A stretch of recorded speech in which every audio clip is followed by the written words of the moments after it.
एक नमकीन बेचने वाले लड़के ने उसी नमकीन से आज लगभग $8.5 बिलियन यानी नियरली 70,000 करोड़ का ब्रांड बना दिया। हल्दीराम्स इंडिया का लार्जेस्ट स्नैक ब्रांड जो इंटरनेशनल मार्केट में भी पॉपुलर है। बट एक नमकीन बनाकर बेचना इतना बड़ा बिजनेस कैसे बन गया और एक नॉर्मल लड़के ने ये कैसे किया?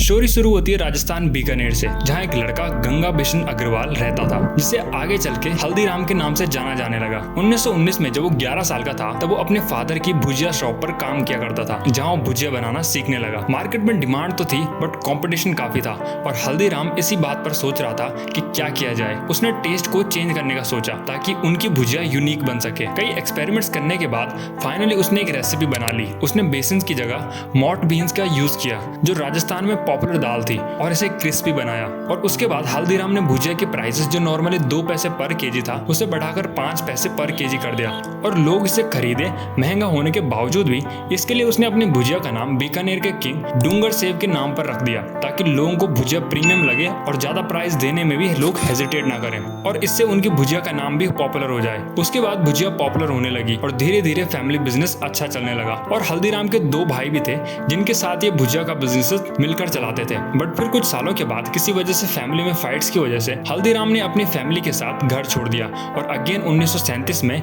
हल्दीराम स्टार्ट किया, एक दुकान की तरह। यूनिक टेस्ट होने की वजह से दुकान अगेन चलने लगी और हल्दीराम ग्रो करने लगा। दुकान पर भीड़ लगने लगी। बट अब तक हल्दीराम की ब्रांचेस सिर्फ बीकानेर में थी, लेकिन ये जल्द ही एक्सपेंड होने वाली थी। हल्दीराम एक बार कोलकाता की एक वेडिंग अटेंड करने गए थे, जहां उन्होंने भुजिया बनाई और लोगों को खिलाई। जब उन्हें लोगों का बहुत अच्छा रिस्पॉन्स मिला तो उन्हें समझ आया कि यहाँ भी वो दुकान खोल सकते हैं। 1955 में हल्दीराम के बेटे रामेश्वर लाल और पोते शिव किशन अग्रवाल के साथ कोलकाता आ गए, बिजनेस ओपन किया और अगेन यूनिक और बेटर टेस्ट होने की वजह से कोलकाता में भी हल्दीराम को सक्सेस मिलने लगी। हल्दीराम खुद वापस बीकानेर चले गए और कोलकाता का बिजनेस बेटा और पोता संभालने लगा। हल्दीराम के 3 बेटों में से एक अलग बिजनेस करने लगा था, बट 2 में से एक सबसे बड़ा वाला बीकानेर और एक सबसे छोटा वाला कोलकाता वाला बिजनेस चलाने लगा। शिव किशन, जो कि हल्दीराम का पोता था और कोलकाता का बिजनेस अपने चाचा के साथ देख रहा था, उसने 1970 में नागपुर में ये बिजनेस स्टार्ट करने का प्लान बनाया, जहाँ सिर्फ स्नैक्स ही नहीं बल्कि स्वीट्स भी बेची जाने लगी। शॉप में लोगों को फ्री सैंपल के तौर पर काजू कतली जैसे पॉपुलर स्वीट्स दी गई, जो क्वालिटी और टेस्ट की वजह से लोगों को बहुत पसंद आई, जिसने सेल्स को 400% की ग्रोथ दी। और फिर क्योंकि वहाँ के लोगों को साउथ इंडियन फूड काफी पसंद था,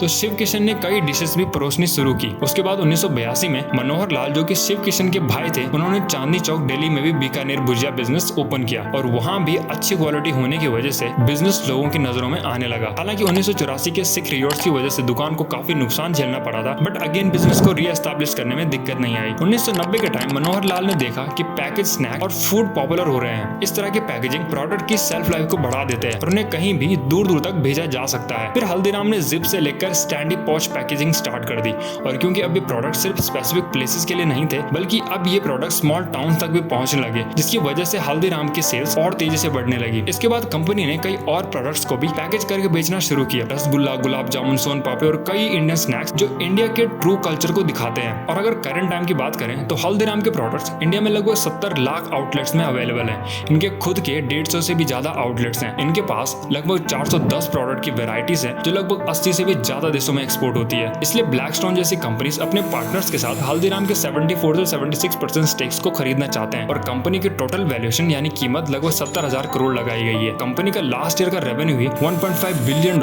यानी लगभग 12,000 करोड़ का था और कंपनी स्टिल कंटिन्यू ग्रो हो रही है।